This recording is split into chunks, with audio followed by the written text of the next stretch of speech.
Bad கேர்ள்னு ஒரு படம் வரவே இல்லை. அதை வந்து அமுக்கிட்டோம். அதுக்கு பல காரணம் சொல்லிட்டோம். அந்த பேட் கேர்ள் எடுத்தது ஒரு பெண்.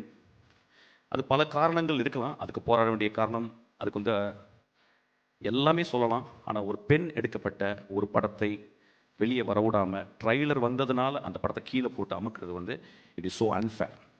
It is so unfair. இங்கே நம்ம ஒரு நல்ல படத்துக்காக உட்காந்து ஜாலியான படத்துக்கு எல்லாம் கை தட்டுறோம்.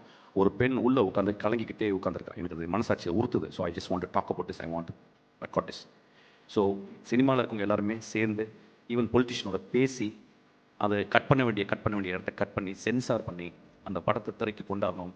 ஒரு பெண் டைரக்டர் ஆகணும். ரொம்ப இம்பார்ட்டன்ட். It's very important. ஒரு 40 வருஷத்துக்கு 20 வருஷத்துக்கு ஒரு பெண் டைரக்டர் தான் வரா.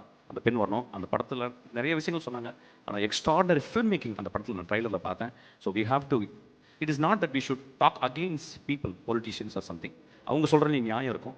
பட் எல்லாருமே கருணையோடு நினைத்து பார்த்து அந்த பெண் குழந்தை ஒரு படத்தை செய்திருக்கிறாள். அந்த படத்தை வெளிவரதுக்கு நம்ம எல்லாரும் கேட்டுக்கணும், கெஞ்சி கேட்டுக்கணும்னு நான் கேட்டுக்கிறேன். Thank you so much. Thank you so much. So it's a great